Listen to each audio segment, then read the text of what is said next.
Hey everyone, I'm Jay and I do stuff, and welcome to my new series, Dumping Thoughts. These will be a series of segments where I basically ramble on about my thoughts and ideas for certain things. I love Spyro. He's one of my favorite game series. With that in mind, at the time of this recording, I'm thrilled about the upcoming Spyro Reignited trilogy, even if I'll never be able to play it. It's been over 10 years since the last entry in the classic Spyro series, and if Reignited does well, we might just see a whole new reboot of the series with a proper 4th entry. What that potential 4th entry might contain is up for debate, but I have a few ideas of my own actually of what I'd personally like to see in Spyro's future. I was mostly inspired to make this video from Miharu the Fox and a video preview she made with her and Bonsai Basher theorizing ideas for Spyro's future. Or at least I think that's what they're doing. I mean, I left a comment on that video asking if it was thinking of concepts for a future title, and she liked my comment, so I'll take that as a maybe? Check out her channel, by the way. She makes all sorts of awesome Spyro content. Now, my ideas have nothing to do with Miharu or Bonsai's, nor am I trying to compete with them. I just like being social, that's all. On to my ideas, I thought I'd take a few aspects from the Legend of Spyro games. For a hypothetical 4th entry to the classic Spyro series, I'd like to see the main villain be Malefor. Malefor was the main antagonist from the Legend of Spyro series. In it, he was a special purple dragon who could harness the 4 elements like Spyro could. He also contained dark energy and plotted to destroy the world. I honestly wouldn't blame him though, the Legend of Spyro series was pretty trash. Heck, Skylanders I feel is closer to what Spyro and his world should be like than Legends. But I'm getting ahead of myself. Malefor was my favorite character from the Legends games. I like the idea of having a big evil purple dragon to counter Spyro's small good purple dragon. For my rendition of Malefor for the classic series, I decided to make him a dragon warlock instead of a special purple dragon. Purple dragons aren't exactly super special or rare in the classics. Another reason being that the classic Spyro games tend to have this trend of having the villains have some sort of sorcery. I made his staff resemble the Well of Souls from Spyro the Eternal Knight. And instead of breathing different elements, I made it so that the 3 crystals on his staff emit elemental energy. But I'll go into more detail about that later. I also made him bipedal to better fit with the rest of the Elder Dragons from Spyro 1. He'd basically be like Red from A Hero's Tale, but Red sucks, Malefor's better, so let's move on. It would be called Spyro Malefor's Malice. If this were to come to fruition, they could even bring in Mark Hamill to reprise his role as the Dark Master. Imagine, Tom Kenny and Mark Hamill going head to head. Maybe this time he won't have to speak with a deep, muffled filter. That's better, isn't it?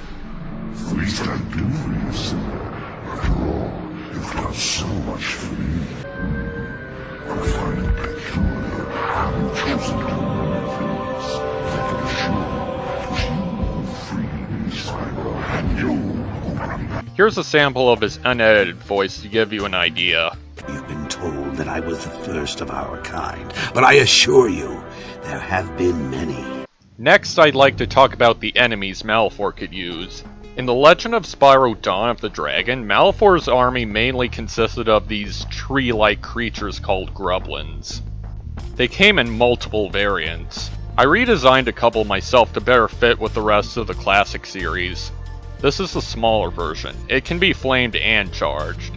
This is the bigger version. It can only be flamed, but it has a metal shield. The best tactic is to wait for it to strike with its blade-like arm, then flame it. Spyro 1 had Norks, Spyro 2 had whatever, and Spyro 3 had Rhinox.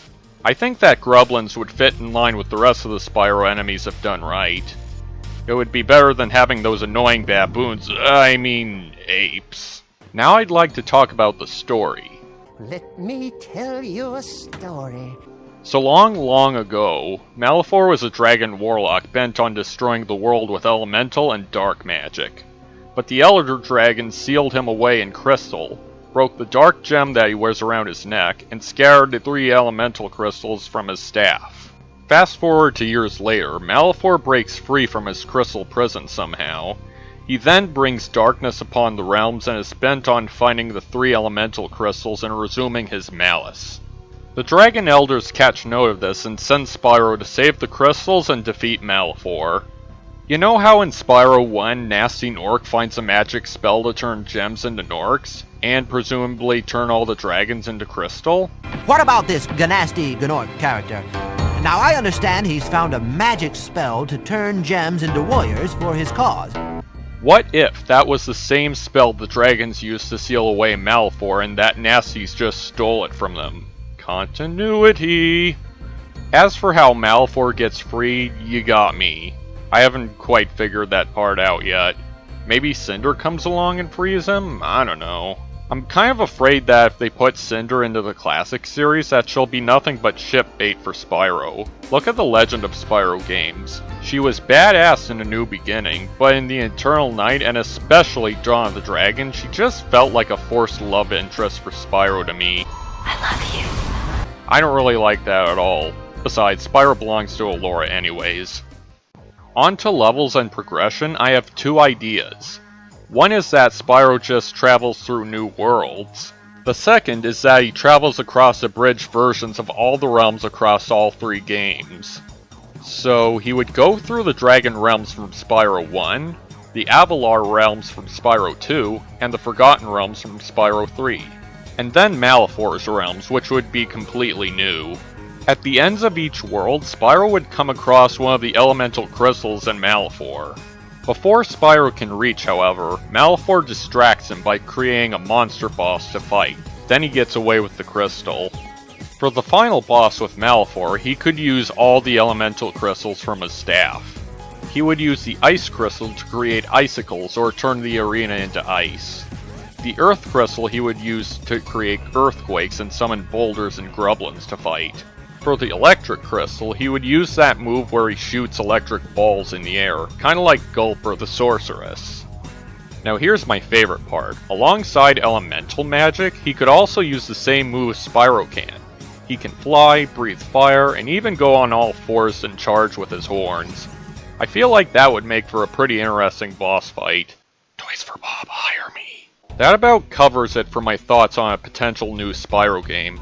I know that the Reignited trilogy isn't even out yet, but I just like to think towards the future all the time.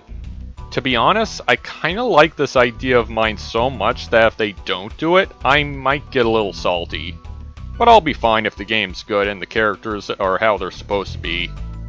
So until I come up with my next idea, I'll see you then.